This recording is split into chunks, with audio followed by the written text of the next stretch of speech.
اندھیروں سے نکالے یہ پھیلائے اجالے یہ کھولے بند آنکھوں کو گرتوں کو سنبھالے یہ علم روشنی ہے۔ الحمدللہ رب العالمین والصلاة والسلام علی سید المرسلین اما بعد فاعوذ باللہ من الشیطان الرجیم بسم اللہ الرحمن الرحیم الصلاة والسلام علیکہ یا رسول اللہ وعلی آلکہ واصحابکہ یا حبیب اللہ الصلاة والسلام علیکہ یا نبی اللہ وعلی آلکہ واصحابکہ یا نور اللہ۔ فرمان مصطفیٰ صلی اللہ تعالی علیہ وسلم، اے لوگوں، بے شک بروز قیامت اس کی دہشتوں اور حساب کتاب سے جلد نجات پانے والا شخص وہ ہوگا جس نے تم میں سے مجھ پر دنیا کے اندر بکثرت درود شریف پڑھے ہوں گے۔ صلو علی الحبیب صلی اللہ تعالی علی محمد۔ مدنی چینل کا مقبول عام سلسلہ اندھیرے سے اجالے کی طرف، علم دین کا خزانہ، one of the most unique programmes on Madani channel. Madani channel کے ناظرین، ایک مسلمان کی قیمتی ترین دولت ایمان ہے، اور ہمیں پتہ ہے کہ دولت کی حفاظت کی جاتی ہے۔ اگر پتہ چل جائے کہ شہر کے اندر گاڑیوں کی وارداتیں بڑھ گئی ہیں تو کیا کریں گے؟ ٹریکر لگائیں گے، نیا لاک خریدیں گے اور خوب اس کی حفاظت کریں گے۔ اگر گھروں میں چوریوں کی وارداتیں بڑھ جاتی ہیں تو کیا کریں گے؟ نئے لاک لگائیں گے، مختلف طریقے سے حفاظتی تدابیر کریں گے۔ اور یہ ایمان کی دولت، the most precious treasure، اور یہاں کیا معاملہ ہے؟ کانسٹنٹ تھریٹ ہے، اور دشمن بہت کننگ اور ویل ایکوپڈ ہے۔ ایمان کی حفاظت کا ذہن ہونا چاہیے، اور اس کا ایک بہت ہی مجرب طریقہ وہ ہے علم دین کا حصول، constant and on regular basis. اور اس کے لیے ہمارے پاس ہے مدنی چینل۔ ہر پروگرام، ہر سلسلہ مدنی چینل کا بہت ہی اچھا ہے، لیکن ہمارے سلسلے کا یہ جو پرماننٹ فیچر ہے کہ ہمارے ساتھ ہوتے ہیں شیخ الحدیث و تفسیر مفتی قاسم اتاری صاحب دامت برکاتہم العالیہ، تو یہ چیز سپائس اپ ہو جاتی ہے۔ آئیے سلسلے کا باقاعدہ آغاز کرتے ہیں۔ Late start. مفتی صاحب، ایک کام کرنا گناہ ہے، کتابوں میں اس کے حوالے سے وعیدیں بھی درج ہے، عذاب بھی لکھے ہوتے ہیں کہ فلاں کام کیا تو عذاب نازل ہوگا۔ ایک بندہ وہ کام کر لیتا ہے، عذاب نازل نہیں ہوتا، وہ پھر کرتا ہے، تو جس خاص انداز سے اسپیسیفکلی لکھا ہوتا ہے کہ عذاب نازل ہوگا پھر بھی نازل نہیں ہوتا، وہ بار بار کرتا رہتا ہے، گناہ کی عادت پڑ جاتی ہے، اور کبھی کبھار وہ گناہ اس کی نسلوں میں ٹریول کر جاتا ہے۔ ایسا لگتا ہے کہ عذاب کا مفہوم کچھ الگ سے سمجھ لیا گیا ہے کہ یہ خاص سیٹ آف ایکٹیویٹیز ہیں کہ آسمان سے جو ہے تیز بارش برسے گی، صورتیں مسخ کر دی جائیں گی، آگ گرے گی، زلزلے آ جائیں گے، اور کیا کچھ ایسا ہو جائے گا۔ جیسے ہم ماؤس پکڑتے ہیں لیپ ٹاپ کے اوپر اور اس کو ایک آئٹم کے اوپر لے کر آتے ہیں، ڈراپ ڈاؤن لسٹ گرتی ہے، تو ہم یہی سمجھتے ہیں کہ یہ ساری چیزیں یہی عذاب ہوں گی۔ اور پھر دنیا کے اندر ایک ریزلٹ اورینٹڈ اپروچ ہے، کاز اینڈ افیکٹ ریلیشن شپ ہے۔ میں اچھی تعلیم حاصل کروں گا، اچھی ڈگری میرے پاس ہوگی، اچھی جاب مل جائے گی، یعنی کوئی کام کروں گا اس کا افیکٹ سامنے آئے گا۔ تو یہ باتیں ایسی ہیں جو رزلٹ جن کا ایک دم نظر نہیں آتا، اس بارے میں آپ ہماری کیا رہنمائی فرمائیں گے؟ بسم اللہ الرحمن الرحیم۔ دیکھیں، عذاب کے حوالے سے یہ ہے کہ وعید ہوتی ہے، بندہ وہ گناہ بھی کرتا ہے پھر بھی عذاب نہیں آتا۔ اس کے حوالے سے عرض یہ ہے کہ پہلے نمبر پر تو وعیدیں دو طرح کی ہوتی ہیں۔ ایک ہوتا ہے کہ عذاب کی بات تو کی گئی ہے، لیکن وہ آخرت کے عذاب کی بات کی گئی کہ جو یہ گناہ کرے گا، جو یہ عمل کرے گا، اسے یہ عذاب دیا جائے گا، تو وہ عذاب آخرت کے اندر دیا جائے گا، دنیا میں نہیں۔ تو اگر وعید ہی آخرت کے بارے میں ہے تو دنیا کے اندر تو اس کی امید تو خامخواہ کی جائے گی نا، کہ دنیا میں کہاں سے آ جائے گا۔ اب جہنم میں اگر جانا ہے کسی گناہ کی وجہ سے تو وہ تو مرنے کے بعد ہی جائیں گے نا، دنیا کے اندر تو نہیں جہنم میں ڈال دیا جائے گا۔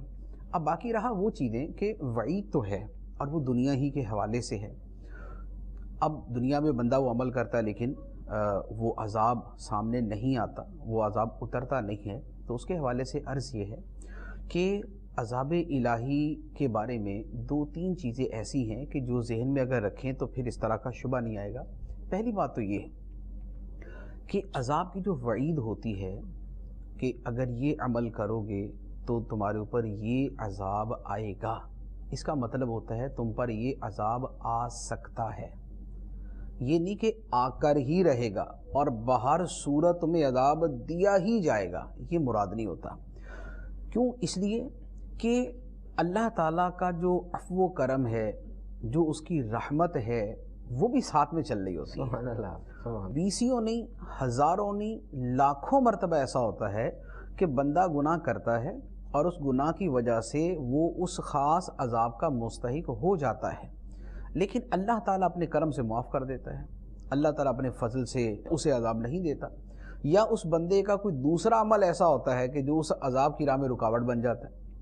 ایک عذاب آنا ہے لیکن اس نے کوئی صدقہ دیا ہوا ہے، کوئی ماں باپ کے ساتھ حسن سلوک کیا ہوا ہے، کسی یتیم کے سر پہ ہاتھ پھیرا ہوا ہے، کسی بھوکے کو اس نے کھانا کھلایا ہوا ہے، کسی غریب کی اس نے مدد کی ہوئی ہے، اس نے بڑی آہوزاری کی ہوئی ہے، خوف خدا سے وہ کسی وجہ سے رویا ہوا ہے، تو اب اگرچہ کسی خاص گناہ پہ خاص وعید موجود ہے، لیکن دوسری طرف اس کے وہ اعمال موجود ہیں کہ جن کے ہوتے ہوئے وہ عذاب رک جاتا ہے۔ صرف اور صرف رحمت الہی سے بھی رک سکتا ہے کہ بندے کا عمل کوئی نہیں، خاص رحمت الہی نے اس کو عذاب نہیں دیا، اور یہ بھی ہو سکتا ہے کہ اس کے کسی عمل پہ رحمت الہی متوجہ ہوئی اور اس وجہ سے عذاب نہیں ہو۔ تو لہذا جو عذاب کا معاملہ ہے یہ وابستہ ہے مشیت الہی کے ساتھ، یہ جسے آسان الفاظ میں کہتے ہیں کہ اللہ تعالیٰ کی مرضی کے ساتھ۔ گویا جب عذاب کی وعید ہوتی ہے تو اس کا مطلب یہ بنتا ہے کہ اگر تم یہ گناہ کرو گے تو تم عذاب کے مستحق بن جاؤ گے، حقدار بن جاؤ گے، آئے گا نہیں آئے گا یہ بات کی بات ہے، حقدار بن جاؤ گے۔ ہاں اب اللہ تعالیٰ کی مرضی ہے کہ تمہیں عذاب دیتا یا نہیں دیتا۔ تو کسی شے کا استحقاق اور حقدار ہو جانا یہ اور چیز ہے، اور اس شے کا مل جانا یہ اور چیز ہے۔ ایک ڈاکٹر MBBS اپنا کورس کرتا ہے، یہ کورس فارغ ہونے کے بعد اب وہ ہاؤس جاب کرتا ہے، یا کورس کیا تو اس کورس کے اندر اس کا استحقاق ہے کہ وہ ہاؤس جاب کرے۔ اچھا ہاؤس جاب ہو چکی ہے تو اب اس کا حق ہے کہ اسے جاب ملے، لیکن جاب بہرحال اور چیز ہے اور اس کا حقدار ہونا اور چیز ہے۔ ہو سکتا ہے کہ حقدار تو ہے لیکن کسی وجہ سے جاب نہیں مل رہی، کوئی بھی اس کا ریزن ہو سکتا ہے۔ اسی طریقے سے بندہ جب کوئی عمل کرتا ہے تو اس عمل کی وجہ سے اگر کوئی سزا ہے تو یہ سزا کا مستحق بن گیا، لیکن سزا دینی تو اللہ تبارک و تعالی نہیں ہے، وہ چاہے دے چاہے نہ دے۔ تو یہ جو اس کی چاہت پہ معاملہ ہے اسے کہتے ہیں کہ عذاب الہی مشیت الہی کے ساتھ وابستہ ہے۔ اللہ تعالیٰ چاہے گا تو بندے کو عذاب ہوگا، چاہے گا تو نہیں ہوگا۔ تو لہذا بہت مرتبہ عمل کیا جاتا ہے لیکن وہ عذاب نہیں آتا، وہ سزا سامنے نہیں آتی، تو اس کی وجہ یہ ہوتی ہے کہ وہاں پر یا تو رحمت الہی نے اس کو معاف کر دیا، یا اس کے کسی عمل کی وجہ سے اللہ تعالیٰ نے اس کی سزا کو مؤخر کر دیا، یا پھر بندے کو اللہ تعالیٰ موقع عطا فرماتا ہے کہ یہ توبہ کر لے، اور توبہ کا موقع اللہ تعالیٰ بڑی کثرت کے ساتھ دیتا ہے، بار بار موقع دیتا ہے، بار بار موقع دیتا ہے۔ اچھا ایک تو یہ پہلو ہے، ایک دوسرا پہلو بھی ہے، وہ یہ ہے کہ بہت مرتبہ کیا ہوتا ہے کہ بہت سی سزائیں جو قرآن و حدیث میں بیان کی جاتی ہیں اس کا یہ مطلب نہیں ہوتا کہ اس کو فلاں شخص کرے گا تو اس پہ عذاب اتر آئے گا۔ بہت سے گناہ ایسے ہوتے ہیں کہ جن پہ عذاب الہی کی جو بات ہوتی ہے وہ تب ہوتی ہے کہ جب پورا معاشرہ اس کے اندر مبتلا ہو جائے، یا معاشرے کی اکثریت اس کے اندر مبتلا ہو جائے۔ اگر چند افراد کسی گناہ کا ارتکاب کرتے ہیں لیکن معاشرے کی اکثریت صحیح راستے پہ ہے تو پھر اللہ تعالیٰ کا عذاب نہیں آتا۔ جیسے مثال کے طور پہ کسی قوم کے اندر خیانت اگر چند افراد کرتے ہیں تو چند افراد کے خیانت کرنے سے عذاب الہی ان پر نہیں آتا، لیکن اگر پوری قوم ہی خیانت کرنے والی بن جائے، بددیانت ہو جائے، کرپٹ ہو جائے، تو پھر عذاب الہی آتا ہے کہ دنیا کے اندر وہ قوم ذلیل و رسوا ہو جاتی ہے۔ تو لہٰذا بہت مرتبہ جو عذاب کی وعید ہے وہ افراد پہ نہیں ہوتی، اقوام پہ ہوتی ہے۔ جب اقوام کرتی ہیں تو پھر تباہی ان کے اوپر نازل ہوتی ہے۔ اچھا ایک تیسری اور بات عذاب کے حوالے سے بڑی اہم ہے، وہ یہ ہے کہ عذاب دو طرح کے ہیں۔ ایک عذاب کی وہ خاص صورت جو آپ نے سوال کے اندر بھی ذکر کی، آسمان سے پتھر برسیں، طوفان آ جائے، سیلاب آ جائے، زلزلے سے تباہ ہو جائیں، اس طرح کے جو عذاب ہیں یہ سابقہ امتوں پر آتے تھے اور امت کی امت ہلاک ہو جاتی تھی، لیکن اب عذاب کی یہ صورتیں بہت کم ہیں۔ اب جو عذاب کی صورت ہے یہ بھی ہو سکتی ہے، یعنی یہ بھی ہو سکتا ہے کہ زلزلہ آئے تو بہت سارے لوگوں کے حق میں تو وہ عذاب نہ ہو، لیکن بہت سارے لوگوں کے حق میں عذاب ہی ہو، دونوں صورتیں ہو سکتی ہیں۔ لیکن بہت مرتبہ یہ ہوتا ہے کہ اس وقت جو دنیا میں عذاب آتا ہے وہ اللہ تعالیٰ لوگوں پر ذلت مسلط کر دیتا ہے، غربت مسلط کر دیتا ہے، بے قراری اور بے چینی مسلط کر دیتا ہے. یہ عذاب الہی کی صورتیں ہوتی ہیں، اور اس کا تذکرہ بھی قرآن مجید کے اندر موجود ہے. چنانچہ ایک جگہ پر بنی اسرائیل کا ذکر کرتے ہوئے اللہ تعالی نے ارشاد فرمایا ضربت علیہم الذلۃ والمسکنۃ، ان پر ذلت اور غربت مسلط کر دی گئی. تو کسی قوم پر اگر بحیثیت مجموعی ذلت مسلط ہے تو یہ قوی اندیشہ ہے اس بات کا کہ یہ عذاب الہی کا شکار ہے. اس قوم کے اوپر جو مجموعی حیثیت سے ذلت ہے، دنیا کے اندر اس کی عزت نہیں ہے، اپنی نظروں کے اندر بھی یہ سمجھتے ہیں کہ ہمارا دنیا کے اندر کیا مقام ہے، تو یہ ایک قسم کی ذلت کی صورت. اور اسی طرح جو مسکنت فرمایا غربت کی صورت، غربت کا یہ مطلب نہیں ہوتا کہ بھوکا ہی بندہ مر جائے. غربت کا مطلب یہ ہوتا ہے کہ بندے کے دل کی بے قراری اور بے چینی ختم نہیں ہوتی. اگرچہ مال بہت ہے لیکن پھر بھی اس پر عذاب مسلط ہے غربت کا کہ اس کے دل کو قناعت نہیں ہے، اس کے دل کو سکون نہیں ہے، اس کے دل کو چین نہیں ہے. جیسے اب بہت سارے لوگوں کو دیکھتے ہیں پیسہ ہوتا ہے لیکن پھر بھی کہتے ہیں یار چین نہیں ہے زندگی میں، سکون نہیں ہے زندگی کے اندر. یا بہت مال کمانے کے باوجود حرص اتنی غالب ہوتی ہے کہ پھر بھی وہ پائی کے اوپر جو ہے وہ اپنی عزت جان مال سب کچھ قربان کرنے کو تیار ہوتے ہیں. کیوں؟ اس لیے کہ اس کے اوپر یہ غربت کا عذاب مسلط ہے. تو عذاب جو ہے وہ اس انداز میں کہ لوگ سمجھے کہ جناب باقاعدہ کوئی آسمان سے عذاب اترے یا کوئی باقاعدہ سیلاب ان کو جو ہے وہ نیست و نابود کر دے یا زلزلہ تباہ و برباد کر دے. ضروری نہیں کہ عذاب اسی صورت میں ہو، ایسی عذاب کی صورتیں بہت کم ہوتی ہیں. اب جو عذاب کی صورت ہوتی ہے وہ ذلت، مسکنت اور خزیون فی الدنیا والآخرہ، دنیا آخرت میں رسوائی کی صورت کے اندر عذاب آتا ہے. نیکسٹ کویشچن کی طرف بڑھتے ہیں. ہمارے بعض اسلامی بھائی کی اصطلاح ہم عام طور پہ انہیں کے لیے استعمال کرتے ہیں جو دعوت اسلامی کے مدنی ماحول میں آئے، یعنی اوور آل وہی مسلمان جو کہ بے عمل تھا اور توبہ کر کے عمل کی طرف آ جاتا ہے اور وہ باقاعدہ اس بات کو نریٹ کرتا ہے کہ جی میں نے اپنے آپ کو چینج کیا، نا میں چینجڈ مین، فلاں فلاں گناہ میں کرتا تھا. وہ نہ بھی بتائے تو اس کی فیملی کو، اس کے ریلیشنز کو، اس کے ایکوینٹائنس کو، اس کے فرینڈس کو پتہ ہی ہوتا ہے. تو اب ایسا ہوتا ہے کہ اس نے برائی والے چینل چھوڑ دیے، گندے دوست چھوڑ دیے، یہی 4-5 مین ہیڈ ہیں برائی کے، اس کو چھوڑ دیتا ہے وہ تو اس کی زندگی چینج ہو جاتی ہے. اب یہاں پر سوشل میڈیا ہماری زندگی میں آ گیا.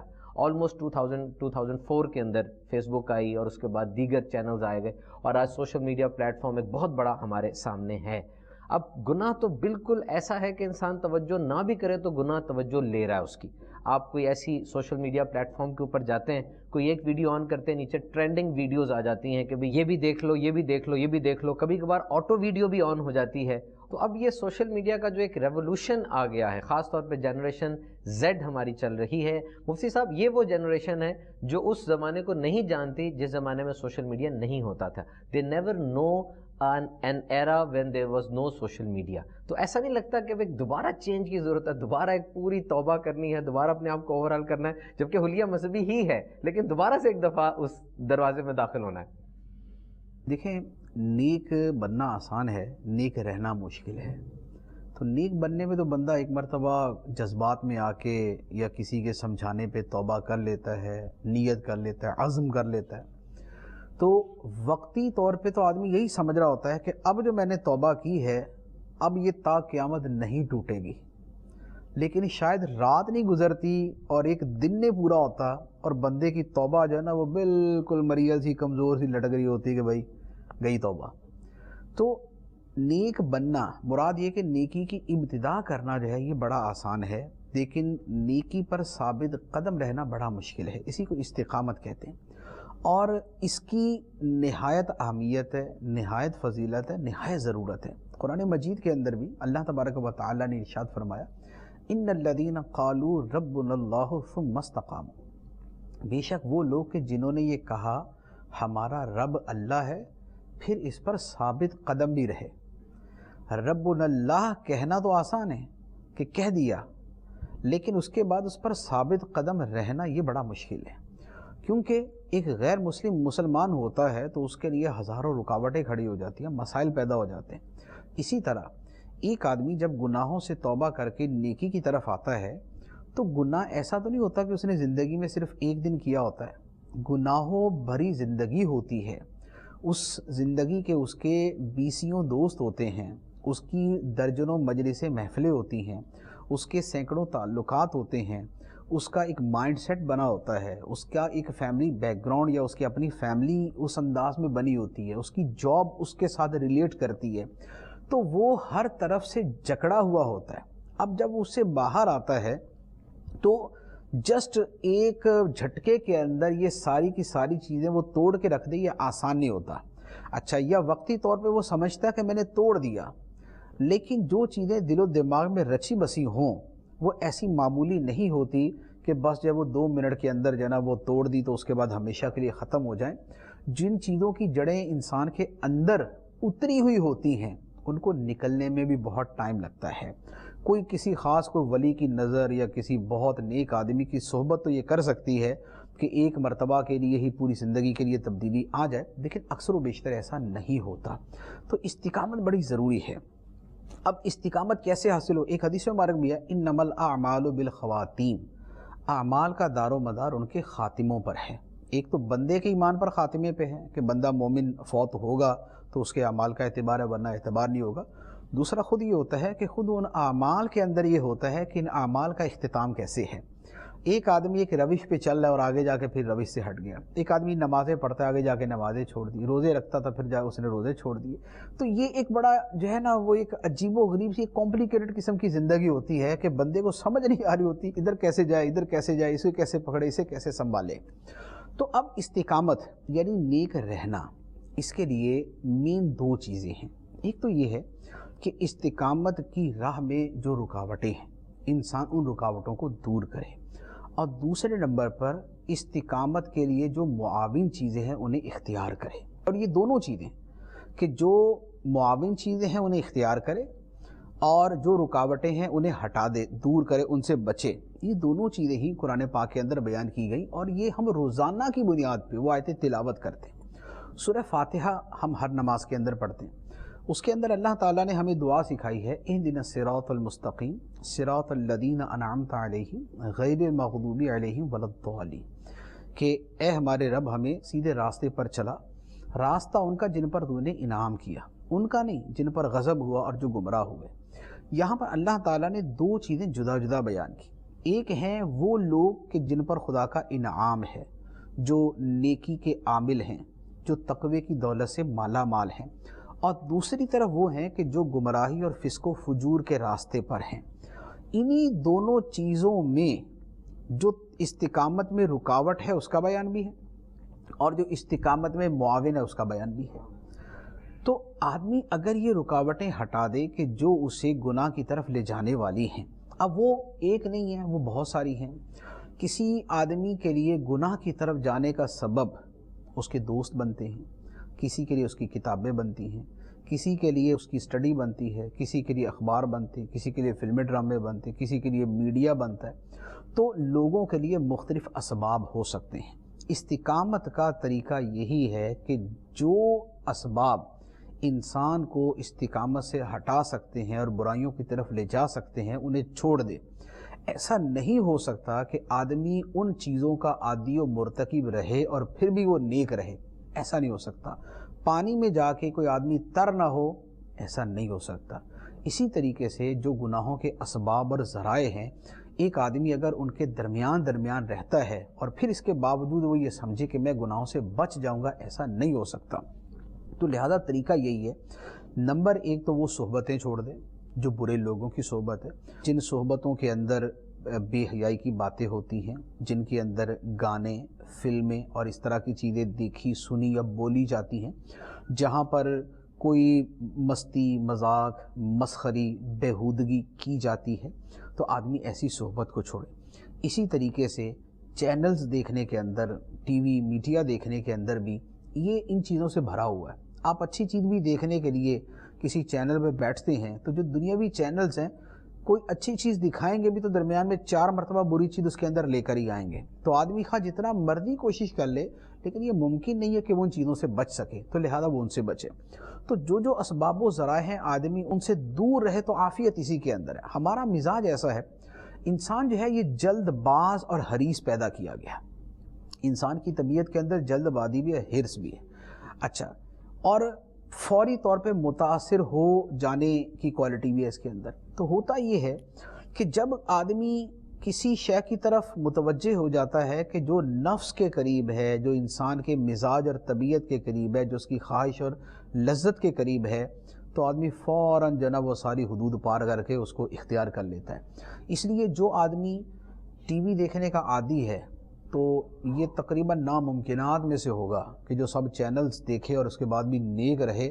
این خیال است و محال است و جنو، کہ یہ خیال ہی ہے، محال ہے اور پاگل پن ہے، ایسا نہیں ہو سکتا کہ بہت ساری چیزیں خلاف شرع اس کو دیکھنے کو ملیں گی ہی ملیں گی۔ لہذا بچت کی صورت یہی ہے کہ ان سے دور ہو جائے۔ اچھا، اب دوسری چیز بھی اس کے ساتھ ضروری ہے۔ اتنا کافی نہیں ہوتا کہ آدمی صرف اپنی اس بری صحبت سے اور اس برے دائرے سے نکل آئے، اس کے ساتھ اس کو نیک دائرے میں بھی آنا پڑے گا۔ کیوں؟ اس لیے کہ بری صحبت چھوڑنے کا نتیجہ یہ تو ہوتا ہے کہ انسان برائی کی طرف نہیں جاتا، لیکن نیکی کی طرف جائے یا نہ جائے یہ کوئی گارنٹی نہیں۔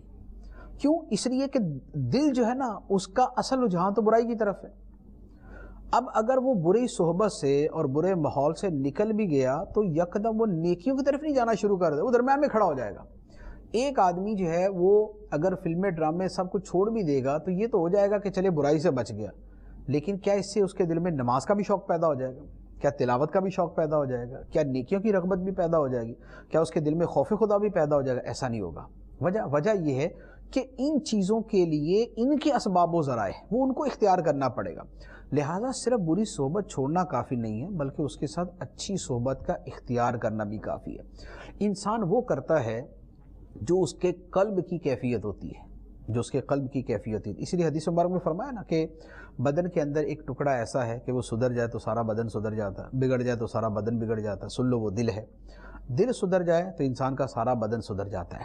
اب دل جو ہے اگر وہ متاثر ہے کسی برائی سے تو اعضاء سے اچھائی کا ظہور بڑا مشکل ہے، اور دل اگر اچھا ہے تو برائی کا ظہور بڑا مشکل ہو جاتا ہے۔ اب دل کے اندر جو کیفیت پیدا ہوتی ہے وہ کیسے ہوتی ہے؟ اس کے مختلف اسباب ہیں، بڑے واضح سے ہیں۔ انسان کے قلب کی کیفیت وہ بنتی ہے جو انسان آنکھوں سے دیکھتا ہے، انسان کے قلب کی کیفیت وہ بنتی ہے جو وہ کانوں سے سنتا ہے، انسان کے قلب کی کیفیت وہ بنتی ہے جو وہ سوچتا ہے۔ ایک آدمی اور کچھ بھی نہیں کر رہا، آنکھیں بند کر کے کان بند کر کے سوچ ہی رہا ہے، تو جو سوچتا رہے گا اس کا دل جو ہے نا وہ اسی طرف مائل ہوتا رہے گا اور اس کے دل کی سوچ اسی طرح کی بنتی جائے گی۔ انسان جو دیکھ رہا ہے تو جو دیکھ رہا ہے وہ دیکھتے دیکھتے اس کا دل ویسا ہی ہونا شروع ہو جائے گا، جو سن رہا ہے تو وہ سنتے سنتے اس کا دل ویسے ہی ہو جائے گا۔ اب اگر وہ برائی سن رہا ہے، برائی دیکھ رہا ہے، برائی سوچ رہا ہے تو دل کی کیفیت بری ہو جائے گی۔ جب کیفیت بری ہوگی تو اعضاء سے ظہور بھی اسی کا ہوگا۔ اور اگر اچھا سنتا ہے، اچھا دیکھتا ہے، اچھا سوچتا ہے، اچھے ماحول میں رہتا ہے تو اس کا نتیجہ یہ ہوگا کہ قلب پاکیزہ سے پاکیزہ تر ہوتا جائے گا اور اعضاء سے ظہور بھی انہی اعمال کا ہوگا۔ تو آج کے زمانے میں کہ جب گناہ کے جو اسباب ہیں وہ ہر طرف پھیلے ہوئے، پہلے تو یہ تھا نا کہ گناہ کرنے کے لیے جانا پڑتا تھا، کہیں بندہ جائے گا تو گناہ کرے گا، لیکن اب تو گناہوں کا معاملہ یہ ہو گیا کہ جانا تو خواب و خیال ہے۔ آدمی گھر میں کیا مسجد کے اگر محراب کے اندر بھی بیٹھا ہوا ہے نا اور گناہ کرنا چاہے تو اس کو کوئی مشکل نہیں، اس کے پاس گناہ کا آلہ، اس کا موبائل موجود ہے، اور اس موبائل کے ذریعے وہ دنیا کے کبیرہ گناہ بھی کرنا چاہے تو بڑی آسانی سے کر سکتا ہے۔ تو اب گناہ کے اسباب اتنے زیادہ ہیں، اور بچنے کا طریقہ یہی ہے کہ انسان ان چیزوں سے دور رہے۔ ہمارے ہاں ہوتا کیا ہے کہ شیطان انسان کو جو ورغلاتا ہے، جو وسوسہ ڈالتا ہے، وہ اسی طریقے سے کہ اس کو رکھتا گناہ کے دائرے کے اندر ہی، یعنی گناہ کے قریب رکھتا ہے، اور سوچ اس کو یہ دیتا رہتا ہے نہیں تو بچ جائے گا، تو بڑا پختہ ارادے والا ہے، ثابت قدمی ہے، تمہارا ذہن بڑا مضبوط ہے، تمہاری سوچ بڑی اچھی ہے، تم تو بڑے پختہ ذہن کے مالک ہو۔ لیکن ایسا دنیا میں لاکھوں میں کوئی ایک ہی ہوتا ہوگا کہ جو گناہ کے قریب رہ کر گناہ سے بچ جائے۔ ہوتا یہی ہے کہ جو قریب رہتا ہے وہ بالآخر گناہ کی وادی کے اندر اتر ہی جاتا ہے۔ تو لہٰذا آج کے زمانے میں کہ جب سوشل میڈیا، اخبارات، موبائل، انٹرنیٹ، یہ سب اسباب ذرائع بآسانی دستیاب ہیں، اب ایسی صورت کے اندر گناہوں سے بچنے کا، استقامت حاصل کرنے کا، نیکیوں پہ ثابت قدم رہنے کا طریقہ یہی ہے کہ جس قدر ہو سکے ان چیزوں سے یہ دور رہے کہ جو اسے گناہ کی طرف لے جا سکتی ہیں۔ سوشل میڈیا کا استعمال یہ ہے، اس سوشل میڈیا آپ کو کس نے مجبور کیا ہوا ہے کہ آپ نے سوشل میڈیا استعمال کرنا ہی کرنا ہے۔ اچھی چیز ہے، میں کہتا ہوں کہ اچھی چیز ہے، اب تب بھی نہ دیکھیں، اچھی چیز ہے تب بھی نہ دیکھیں۔ وجہ یہ ہے کہ اس اچھی کے بعد ہی تو بری دیکھیں گے، پرابلم یہیں سے تو شروع ہوتا ہے۔ برا آدمی تو کھولتا ہی برا ہے، برا آدمی تو کھولتا ہی برا پیج ہے، لیکن اچھا آدمی کھولتا اچھا پیج ہے، پہنچتا برے پیج پہ ہے، تو وہ اس راستے پہ جائے ہی کیوں کہ جس راستے سے آگے برا راستہ نکلتا ہے اور بندے نے ادھر نکل ہی جانا ہے۔ تو اسی لیے جس آدمی کا اس کے بغیر گزارا ہے، اور دنیا کی 99% آبادی کا اس کے بغیر گزارا ہے، تو لہذا وہ استعمال ہی نہ کریں، سوشل میڈیا استعمال ہی نہ کریں۔ میرے پاس سوشل میڈیا ہے، میں شاید کوئی ہفتوں کے اندر ہی کبھی دیکھتا ہوں، اور مجھے کیا دیکھنا ہوتا ہے، نمبر ایک تو میں نے 5-6 میرے پیجز ہیں جو پرٹیکولرلی مجھے دیکھ رہے تھے۔ امیر اہل سنت کا پیج ہے، نگران شورا کا ہے، دعوت اسلامی کا ہے، میرا اپنا پیج ہے، ایک دو اور علماء کے مشائخ کے پیج ہیں، تو میں نے جسٹ ان کو دیکھ کے فارغ، وہ ہے ہی نہیں کہ بھئی اس کے آگے کیا، آپ نے آگے کا سوچا، آگے گئے، اور اس کے بعد آپ کا کام خراب ہونا شروع ہو جاتا ہے۔ لیکن میں اس کے باوجود کہوں گا کہ اس میں بھی عافیت یہ آدمی اس کو بھی نہ دیکھے، اچھے کو بھی نہ دیکھے، کیونکہ یہاں اچھائی کے ساتھ برائی جڑی اس طریقے سے ہے کہ آدمی اچھا دیکھنے بھی جاتا ہے تو مصیبت برائی کے اندر پھنس جاتا ہے۔ تو یہ کوئی ایسا تو ہے نہیں کہ بازار میں آپ نے جانا ہے، آپ نے سودا خریدنا ہی خریدنا، سودا نہیں خریدیں گے گھر کی روٹی نہیں پکے گی۔ تو یہ سوشل میڈیا کا اتنا کوئی حاجت و ضرورت کا معاملہ تو ہے نہیں، تو لہذا عافیت اسی کے اندر ہے کہ آپ نہ اس کو استعمال کریں اور نہ آپ اس راستے پہ چلیں، اور اگر آپ نے استعمال کرنا ہی ہے، خواہ مجبوری کی وجہ سے یا عادت و لت کی وجہ سے، تو پھر یہی ہے کہ اپنے پیج سلیکٹ کر کے اس کو دیکھا اور اس کے بعد بند کر دیا، اس کو بعد بند کر دیا۔ اور ایک اور طریقہ بھی ہوتا ہے، وہ یہ ہے کہ وہ پھر اس میں خوف خدا تو ذرا کم ہوتا ہے، لیکن کم از کم چلے بندوں کا ہی خوف سے بندہ گناہ سے بچتا ہے۔ وہ یہ ہے کہ سوشل میڈیا اگر دیکھنا ہی ہے نا تو 4 بندوں کے درمیان میں بیٹھ کے دیکھے، تنہائی میں دیکھے گا نا تو پھر شیطان اس کو دوسرے راستے کی طرف لے کے جائے گا۔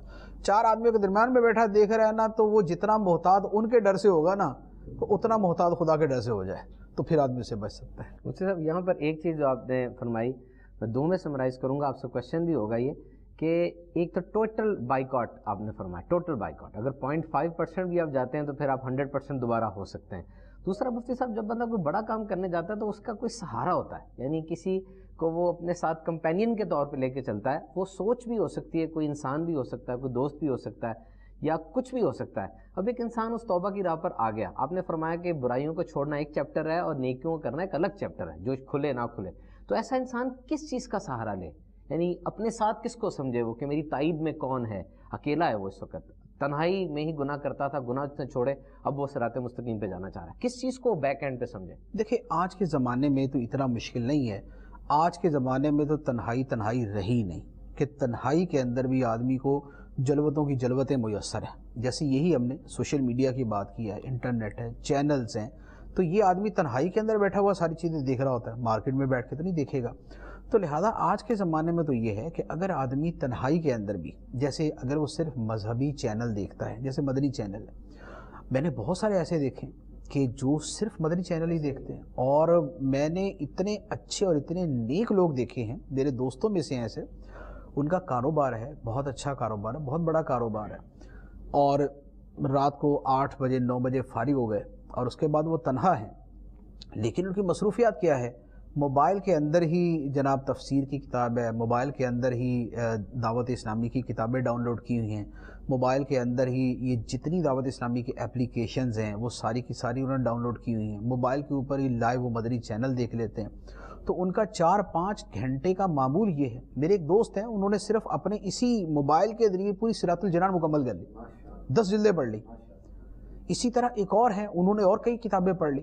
تو اب کیا ہے کہ دیکھیں اپنی تنہائی کو ان چیزوں کے ذریعے بھی دور کیا جا سکتا ہے، یہ بھی انسان کے دوست بن جاتے ہیں۔ تو بات یہ ہے کہ تنہائی آج اتنا پرابلم نہیں ہے جتنا کسی پہلے زمانے میں ہوتی تھی۔ پھر یہ ہے انسان اگر اچھی سوچ کا عادی بن جائے، اچھی سوچ کا عادی بن جائے، تو یہ اچھی، جس کو وہ کہتے ہیں نا کہ تفکر جو ہے، تفکر بعض اوقات انسان کو وہ مزہ دیتا ہے کہ جو اچھی سے اچھی جلوت اور صحبت بھی اس کو مزہ نہیں دیتی، اس کا تفکر انسان کو جو ہے وہ کہیں سے کہیں لے جاتا ہے۔ تو لہٰذا اپنی آدمی اگر تنہائی کو کسی بغیر کام کے چھوڑ دے گا نا تو پھر غلط طرف نکل جائے گا۔ ہوتا کیا ہے کہ انسان کی جو ذات ہے، جو اس کا وجود ہے، جو اس کا وقت ہے، یہ فضا کی طرح ہے۔ فضا جو ہے وہ کبھی بھی خالی نہیں رہتی، جیسے ہی ہوا ایک طرف سے نکلتی ہے تو اگلی ہوا وہاں اس کو فل کر دیتی ہے، گیپ نہیں رہتا، گیپ فوری طور پہ فل ہو جاتا ہے۔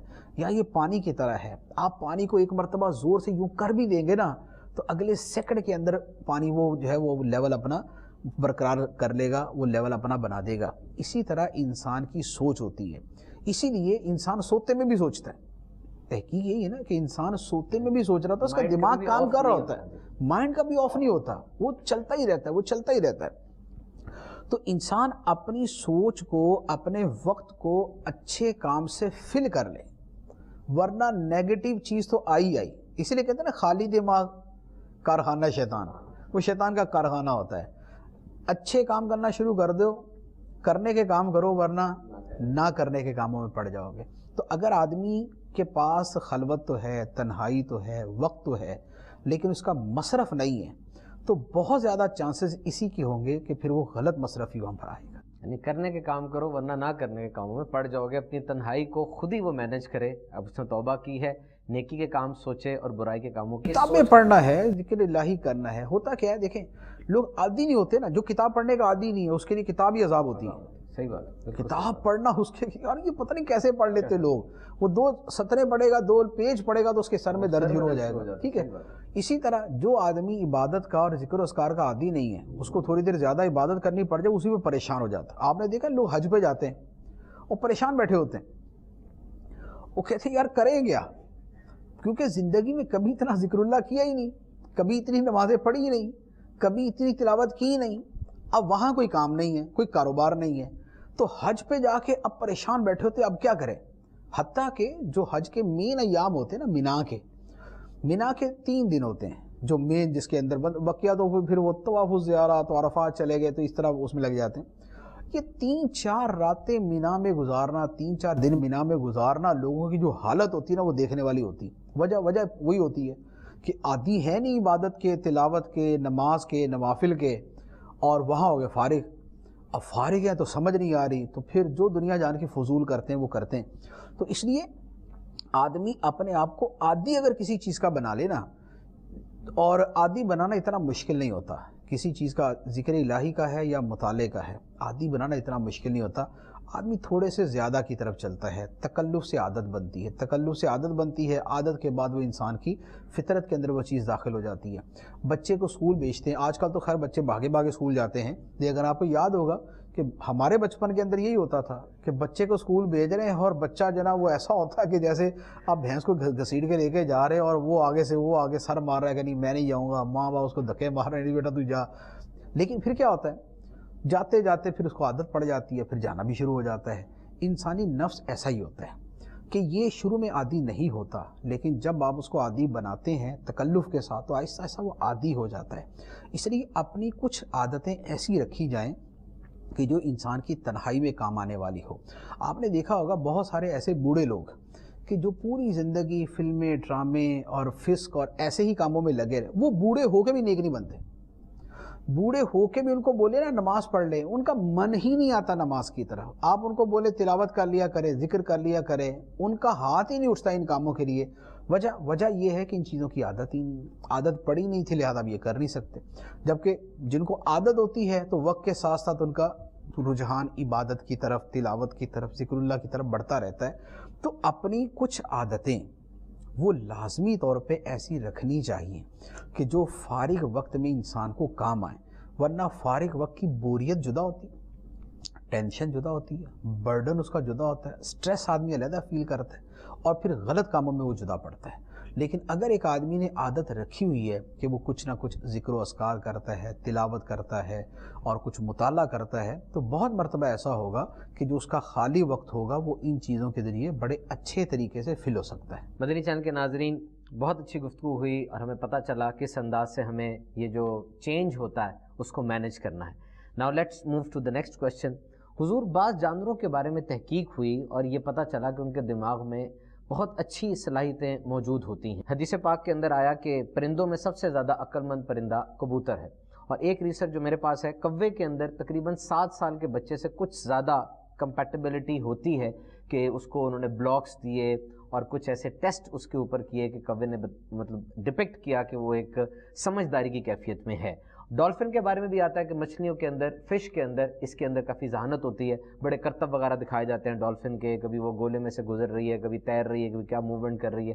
ہاتھی کا دماغ تقریباً 5 کلو تک کا ہوتا ہے. ویل مچھلی کا دماغ تقریباً 6.5 سے 7 کلو کا ہوتا ہے. انسان کا دماغ تقریباً 1.5 کلو کا ہوتا ہے. اور یہ اور brain is smaller but we are the smartest, لیکن اسمارٹر برین ہوتا ہے انسان کا. اب یہ ایک شاہکار ہے. تو حضور سوال یہ پیدا ہوتا ہے کہ آخر انسانوں میں اور جانوروں میں ڈسٹنگوشڈ فیکٹر آخر کیا ہے، بنیادی فرق کیا ہے جس کی وجہ سے ان دونوں میں فرق کیا جاتا ہے؟ دیکھیں، انسان اور جانوروں میں سب سے بنیادی فرق عقل ہی کا ہے. انسانی عقل کا جو لیول ہے وہ بہت مختلف ہے بنسبت تمام حیوانات کے، بنسبت تمام جانوروں کے. اللہ تعالیٰ نے ہر مخلوق کو مختلف قسم کی صلاحیتیں دی ہیں. بعض ایسی صلاحیتیں ہیں جو ہو سکتا ہے کہ جانوروں کے اندر انسانوں سے زیادہ ہوں، اور ہوتی بھی ہیں. جب مثال کے طور پہ آپ طاقت ہی لے لیں، ایک انسان کی طاقت اور ایک ہاتھی کی طاقت، دونوں میں فرق ہے. ٹھیک ہے. بوجھ اٹھانے کی طاقت لے لیں، ایک اونٹ کی طاقت، ایک انسان کی طاقت، دونوں میں فرق ہے. اچھا، اسی طرح روب و دبدبہ اور ایک غلبے کا جو اظہار ہے، آپ انسان کو لے لیں، شیر کو لے لیں. سونگنے کی حص کے اندر آپ انسان کو لے لیں، چونٹی کو لے لیں، چونٹی کی حص زیادہ ہے، مکھی کی حص زیادہ ہے. اور یہ مچھر تو پتہ نہیں کہاں سے گھوم کے جو ہے وہ اندھیرے کے اندر بھی آگ کو پہنچ ہی جاتا ہے، اور اس کو ہماری ساری وینز کا بھی پتہ ہے، وہیں آ کے ڈائریکٹ ڈنگ مارتے ہیں. تو حسیات کے اندر، حواس کے اندر بہت سارے جانور بہت ساری چیزوں کے اندر انسانوں سے بہت آگے ہوتے ہیں. کتے کے اندر بعض ایسی حصے ہوتی ہیں کہ جو انسان کے اندر نہیں. بہت ساری چیزوں کو فیل کر لینا، سینس کر لینا اور اس کے مطابق آگے سے ریاکشن دینا، یہ ان کے اندر ہے. اچھا، اسی طرح جہاں پر زلزلہ آنا ہوتا ہے وہاں کے اعتبار سے ہوتا ہے کہ کئی جانور وہاں سے اس علاقے سے چلے جاتے جہاں سے زلزلہ آنا ہوتا ہے، اور بعد میں اسی علاقے میں زلزلہ آ جاتا ہے. تو یہ کیا ہے؟ تو یہ حسیات ہیں، یہ محسوسات ہیں، یہ بہت ساری چیزیں ہیں کہ جن کے اندر جانور جو ہے وہ بہت ساری چیزیں انسانوں سے زیادہ رکھتے ہیں.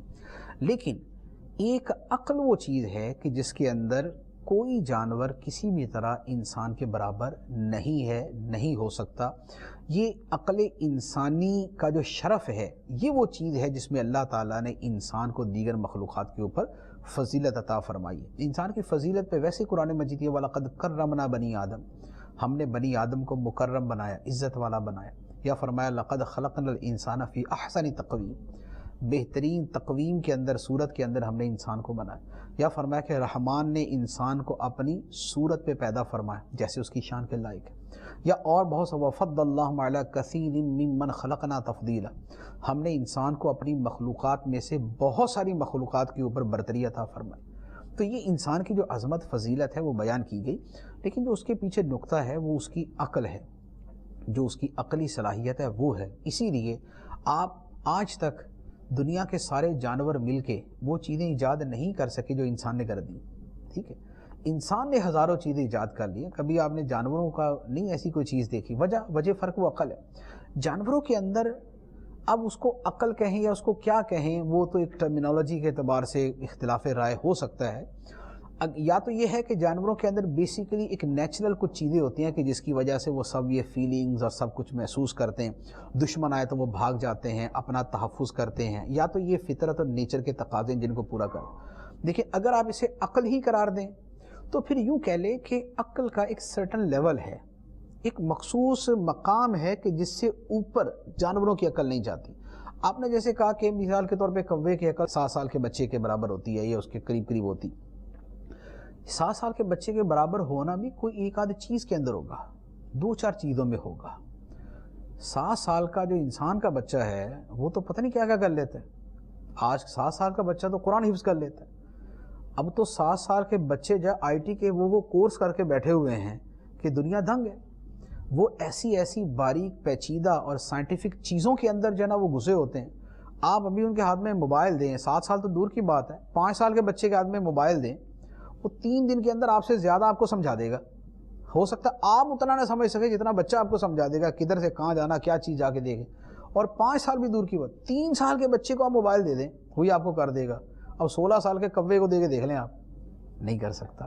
تو اس لیے یہ بھی جو چیز ہوتی ہے نا کہ اتنے فلاں جانور ہے وہ اتنے سال کے بچے کے برابر اس کی عقل ہوتی ہے. وہ عقل کا مطلب یہ ہوتا ہے کہ بعض چیزوں کے اندر اس کا سینس اتنا کام کرتا ہے، ورنہ اللہ تعالیٰ نے جو انسان کو پیدا کیا ہے نا اور جو انسان کو صلاحیتیں دی ہیں اس کی برابری نہیں ہے. انسان کی عقل کی صلاحیت کی برابری نہیں ہے. ہاں انسان کی عقل کے بھی آگے درجات ہوتے ہیں. انسان کی 7 سال کی عقل ہے، 10 سال کی عقل ہے، 15 سال کی عقل ہے، 18 سال کی عقل ہے، 40 سال کی عقل ہے. تو انسان وقت کے ساتھ ساتھ اس کی عقل امپروو کرتی ہے، وہ سیکھتا ہے. اس لیے بہت سارے شرعی احکام ہیں کہ جو اس کے ساتھ ساتھ جو ہے وہ تبدیل ہوتے رہتے ہیں. 7 سال کی عمر ہے تو فرمایا بچے کو نماز کا جو ہے وہ تلقین کیا کرو. 10 سال کا تو فرمایا کہ سختی کرو. اچھا 15 سال کا ہو جاتا ہے یا اس سے پہلے اگر بلوغت کے آثار پائے جائیں تو بالغ ہو گیا، ورنہ 15 سال میں شریعت کہتی ہے کہ بالغ ہو گیا. اب تمام احکام شرع جو اس کے اوپر لازم ہو سکتے ہیں وہ لازم ہو جاتے ہیں. لیکن اس کے باوجود کچھ مالی معاملات ہیں جن کے اندر پھر شریعت نے مزید کچھ گنجائش دی ہے کہ اس کو مزید کچھ اور عمر ہو جائے. 40 سال کی عمر کے اندر وہ پختہ عمر کو پہنچ جاتا ہے، پھر اس کے اوپر دیگر بہت ساری ذمہ داریاں آ جاتی ہیں. تو انسانی عقل بھی وقت کے ساتھ ساتھ جو ہے وہ ترقی اور عروج کی طرف جاتی ہے. اچھا پھر عقل انسانی کے اندر خود اللہ تعالیٰ نے یہ فرق رکھا ہے کہ اس کی بلوغت سے پہلے شریعت کے احکام اس کی طرف متوجہ نہیں ہوتے. بلوغت کے بعد بچہ بالغ ہو جاتا ہے تو شریعت کے احکام اس کی طرف متوجہ ہوتے ہیں. فرض نماز فرض ہو گئی، روزے فرض ہو گئے، دیگر احکام اس کے اوپر لازم ہو جاتے ہیں.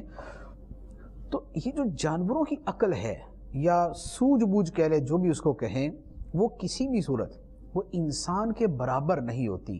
وہ ایک آدھ چیز کے اندر تو ہو سکتی ہے کہ اس میں وہ انسان سے زیادہ حس کے اندر طاقت رکھتا ہے، صلاحیت رکھتا ہے، لیکن مجموعی طور پہ عقل انسانی کے برابر نہیں ہو سکتا. اور یہی وہ چیز ہے جو اللہ تعالیٰ نے قرآن مجید میں ایک جگہ بیان فرمایا کہ ہم نے آسمانوں پہ، زمین پر اور پہاڑوں پر امانت کو پیش کیا تو انہوں نے اٹھانے سے انکار کر دیا. آسمانوں نے کہا کہ ہم یہ امانت نہیں اٹھا سکتے، پہاڑوں نے کہا ہم یہ امانت نہیں اٹھا سکتے، زمین نے کہا ہم یہ امانت نہیں اٹھا سکتے. وَحَمَلَهَا الْإِنسان، انسان نے اٹھا لی. انسان نے وہ امانت الہیہ اٹھا لی.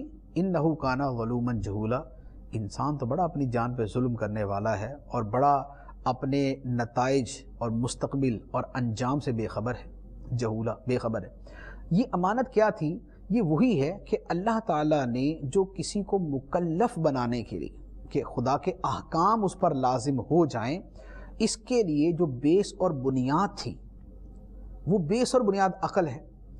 وہ اللہ تعالیٰ نے شعور اور وہ صلاحیت اس بات کی کہ اس کے اوپر احکام الہی لازم ہوں، یہ جو صلاحیت تھی یہ آسمانوں کے سامنے، زمین کے سامنے، پہاڑوں کے سامنے پیش کی کہ کیا تم اسے قبول کرتے ہو کہ تمہیں یہ صلاحیت دے دی جائے، عقل دے دی جائے، شعور دے دیا جائے، لیکن پھر احکام کی پابندی کرنی پڑے گی. انہوں نے کہا نہیں، ہم نہیں کر سکتے، ہم نہیں اٹھائیں گے. انسان کے سامنے پیش کی، انسان نے قبول کر لی.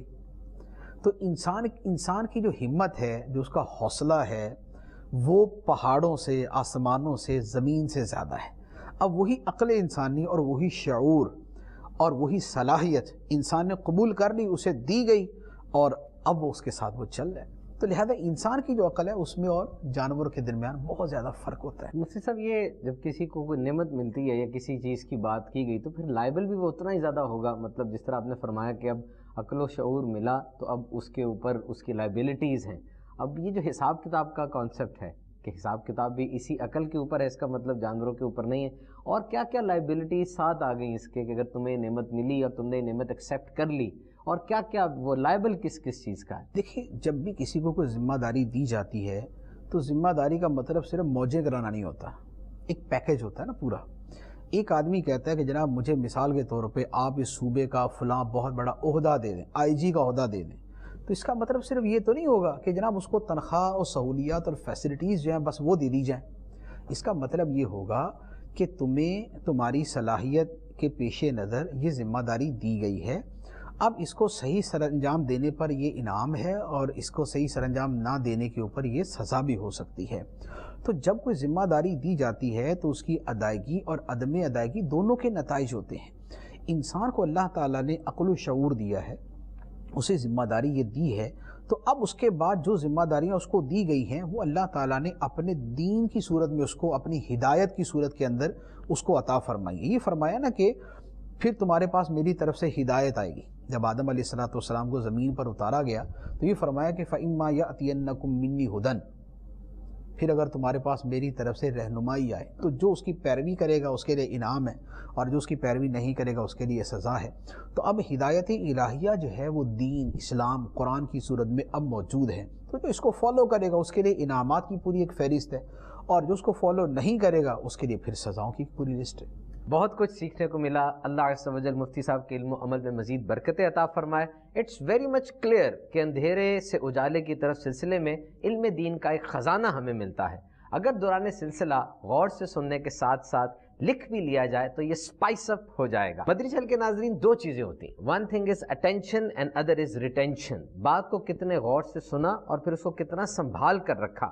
یہ سلسلے جو اندھیرے سے اجالے کی طرف سلسلے ہیں دعوت اسلامی کے آفیشیل یوٹیوب چینل بنام مدنی چینل پر بھی اپلوڈ ہوتے ہیں، وہاں سے آپ ڈاؤن لوڈ کیجئے یا بار بار دیکھیے، بات کا مفہوم اور وہ زیادہ واضح ہوگا، کلیئرٹی آف تھاٹس آپ کو ملیں گی اور بات کو اچھے انداز سے سمجھنے کی صورت بنے گی۔ مدنی چینل دیکھتے رہیے، اگلے ایپیسوڈ میں پھر آپ سے ملاقات ہوگی نئے سوالات کے ساتھ اور بہت ہی دلچسپ جوابات کے ساتھ۔